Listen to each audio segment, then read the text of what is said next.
इकडे आलेला आहात. दोन नगरसेवक किती महत्वाचे आहेत आणि कार्यालयाचं काय महत्व? नाही, आज एक अतिशय आनंदाचा दिवस आहे. कारण शिवसेना उद्धव बाळासाहेब ठाकरे पक्षाच्या नवी मुंबई महानगरपालिकेच्या कार्यालयाच्या उद्घाटनाला मला इकडे येण्याची संधी मिळाली. खरं तर ही जी निवडणूक झाली, या निवडणुकीमध्ये आमचे अनेक उमेदवार हे खूप कमी फरकाने त्यांचा पराभव झाला.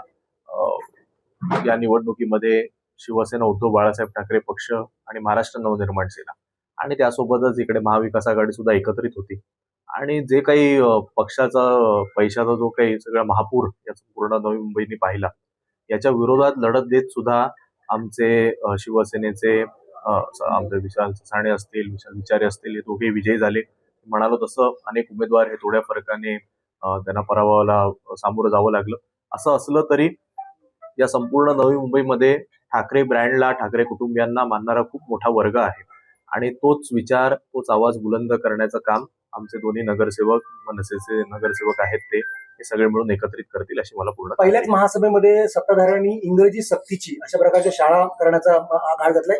तुमच्या 3 नगरसेवकांनी त्याला प्रखर विरोध केला. आपली भूमिका काय? नाही, नक्कीच ना, केला पण पाहिजे. आपल्याला माहिती असेल की केवळ नवी मुंबई नाही, मुंबई असेल आणि जवळपासच्या या सगळ्या MMR मधल्या ज्या काही महानगरपालिकेच्या निवडणुका झाल्या, यामध्ये मराठी आणि हिंदी सक्तीच्या विरोधात, म्हणजे मराठीच्या बाजूने आणि हिंदी सक्तीच्या विरोधात ठाकरे बंधूंनी सगळ्यात जास्त आक्रमक भूमिका ही घेतली होती.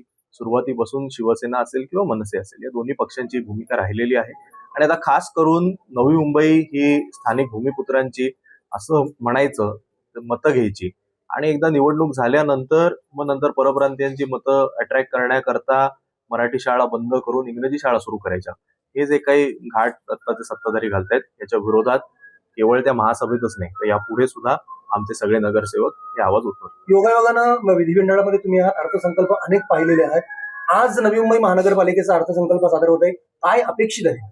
अपेक्षित हेच आहे की मला असं वाटतं जवळपास नवी मुंबईला किती 6 वर्ष झाली, 6 वर्षानंतर पहिल्यांदा लोकप्रतिनिधी आणि नगरसेवक असताना हे अर्थसंकल्प सादर होत आहे. त्यामुळे गेल्या 6 वर्षामध्ये केवळ प्रशासनाच्या माध्यमातून हे सादर होत होतं आणि त्यामुळे आता जी इकडच्या नागरिकांची मागणी आहे, ज्या मूलभूत सोयी सुविधा आहेत, याला अनुसरूनच कुठेतरी हे अर्थसंकल्प असेल आणि त्या संदर्भात एकदा त्याचं सादरीकरण झालं त्यानंतर आमची जी पक्षाची भूमिका असेल ती आमचे पक्षाचे सगळे नगरसेवक विधिमंडळ. विरोधी पक्ष राहिले बाजूला, सत्ताधाऱ्यांमध्येच कुरघोडीचं राजकारण या ठिकाणी सुरू आहे. भारतीय जनता पार्टी आणि शिवसेना शिंदे गटांमध्ये कुरघोडीचं राजकारण सुरू आहे. शिवसेना शिंदे गट असे म्हणते, म्हणजे महायुतीमध्ये असताना सुद्धा असं म्हणते की आपण हुकुमशाही पद्धतीने अशा प्रकारचं सभागृह चालवताय, हे बरोबर नाही. हे सगळं महासभेमध्ये, मागच्या 2 महासभेमध्ये सगळं चित्र. मला असं वाटतं की आज जी त्यांची परिस्थिती आहे, हीच परिस्थिती त्यांची संपूर्ण महाराष्ट्रभर झालेली आहे. नावापुरते आज जरी ते महाराष्ट्राच्या सत्तेत असले तरी आपण पाहिलं तरी नवी मुंबईमध्ये हीच त्यांची परिस्थिती आहे. ठाणे महापालिकेमध्ये सुद्धा त्यांचा महापौर असताना सुद्धा, भाजपचा उपमहापौर असताना सुद्धा भाजप त्यांच्या विरोधात आंदोलन करतं. गेल्या आठवड्यामध्ये आपण साताऱ्यामध्ये त्यांच्या पालकमंत्र्यांचं कसं त्यांना फरफटत बाहेर घेऊन गेले ते आपण डोळ्यांनी पाहिलं. छत्रपती संभाजीनगरच्या जिल्हा परिषदेत काय झालं ते पाहिलं. कल्याण डोंबिवलीत सुद्धा त्यांच्या आपापसातले मतभेद हे आता उघड झालेले आहेत आणि त्यामुळे आता संपूर्ण महाराष्ट्रभरची परिस्थिती आहे. नवी मुंबईमध्ये तर इकडचे स्थानिक भाजपचे नेते असतील, गणेश नाईक साहेब यांनी तर वारंवार थेट एकनाथ शिंदेंवर अनेक वेळा आरोप सुद्धा केलेले आहेत.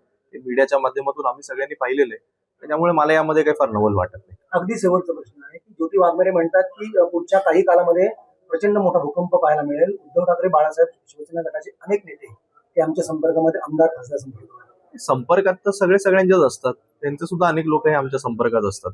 मला असं म्हणायचंय की आता महाराष्ट्रामध्ये सत्ताधाऱ्यांकडे जवळपास 220 आमदार आहेत. 220 आमदार असताना केवळ 40 आमदार हे विरोधात आहेत. तुमच्याकडे आता ज्या काही स्थानिक स्वराज्य संस्थांच्या निवडणुका झाल्या त्यामध्ये सुद्धा महायुतीच्या माध्यमातून मी म्हणालो तसं किती मोठ्या प्रमाणात सत्तेचा, पैशांचा वापर झाला हे सगळ्या जनतेने पाहिलं, आम्ही पाहिलं. एवढं सगळं असताना तुम्हाला अजूनही हाव का हेच मला कळत नाही. तुमच्याकडे जे कार्यकर्ते आहेत यांना घेऊन तुम्ही पुढे का जात नाही? वारंवार दुसऱ्यांनी जन्माला घातलेली पोरं तुम्हाला का खांद्यावर घ्यावीशी वाटतात? हा प्रश्न मला वाटतं त्यांना आता जनतेने विचारला. आता तुमच्या अगदी शेवटचं 3 नगरसेवक आहेत, म्हणजे मनसेचा नगरसेवक मी तुमचा नगरसेवक गणतो कारण तुम्ही एकत्र आहात. कशा प्रकारचं पाठबळ राहणार आहे या तिघांसाठी? नाही, तिघांसाठी संपूर्ण पक्ष त्यांच्या मागे भक्कमपणे उभा आहे. मी आज इकडे खास करून आलो याचं एक वेगळं कारण हे सुद्धा कारण आता जरी हे दोघं नगरसेवक असले, विशाल तर गेल्या वेळी सुद्धा होता, तरी ते मी जेव्हापासून युवा सेनेचं काम करतोय तेव्हापासून हे दोघं माझे युवा सेनेतले सुद्धा सहकारी राहिलेले आहेत. दोघे युवा सेनेचे विस्तारक होते.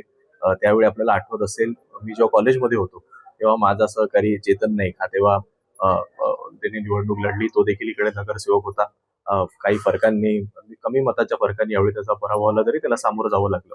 तरी माझे सगळे जुने सहकारी आहेत, त्यामुळे त्यांनी मला बोलवलं म्हणून मी इकडे आलेलो आहे. तुम्ही म्हणाला तसं मनसेचे जरी ते त्या पक्षातले असले, हे ठाकरे कुटुंबियांचे नगरसेवक आहेत. त्यामुळे आम्ही जे तिन्ही नगरसेवक हे 100% ठाकरे ब्रँडचा आवाज हा अगदी महापालिकेत बोलत शेवटचं राहतील. संजय असं राऊत, करत करत तुमचे 5 अगदी शेवटचं संजय राऊतांची कॉलर पकडली, यात किती तथ्य आहे? नाही, असं काहीतरी उगाच कसं असतं, ज्या गोष्टीला अर्थच नसतो त्याला आपण त्यावर आपण काहीतरी बोलून उपयोग नाही. त्यामुळे या गोष्टींना मी काय अजून उत्तर देऊन सुद्धा मी प्रसिद्धी देऊ इच्छितो. एज्युसिटीचा मुद्दा देखील अधिवेशनात आपण उचललेला, नेमकं काय कारण आहे, का नेमकं?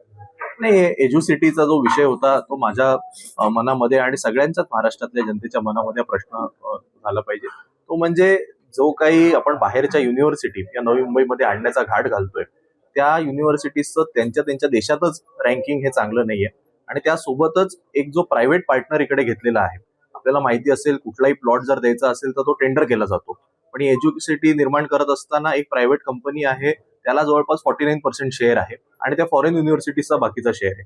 पण नक्की हा पार्टनरला का 49% एवढा मोठा शेअर दिला जातोय, हा सुद्धा एक खूप मोठा प्रश्न आहे. आणि त्यासोबतच आपण चांगलं शिक्षण द्यायचं म्हणतो, पण ज्या युनिव्हर्सिटीना आपण इकडे बोलवतोय त्या युनिव्हर्सिटीजमध्ये त्यांच्या देशातच विद्यार्थी जायला मागत नाहीत. मग आपल्या देशातले जे विद्यापीठ आहेत त्यांना चांगल्या सोयी सुविधा द्यायच्या की बाहेरच्या फालतू आणि गालगोटियासारख्या युनिव्हर्सिटी इकडे आणायचा, हा एक विषय आहे. त्यासोबतच आपल्याला माहिती असेल की नवी मुंबई भागामध्ये MIDC किंवा सिडकोच्या माध्यमातून जे काही टेंडर दिले जात आहेत, जे काही प्लॉट दिले जात आहेत, त्यामध्ये स्थानिक भूमिपुत्रांना कुठेतरी बाजूला ठेवून केवळ कॉन्ट्रॅक्टर किंवा केवळ जास्तीत जास्त बोली लावणारा, बोली म्हणजे थेट पण आणि दुसऱ्या बाजूची पण, त्या सगळ्यांना हे प्लॉट दिले जात आहेत. या संदर्भात सुद्धा मी वारंवार गेल्या अधिवेशनामध्ये आवाज उचललेला आहे आणि पुढे देखील नवी मुंबई महापालिकेचे जे कुठले प्रश्न असतील, आमचे सदस्य जर आम्हाला सांगतील तर महाराष्ट्राच्या विधिमंडळात सुद्धा आम्ही त्याचा आवाज उचलू. थँक्यू.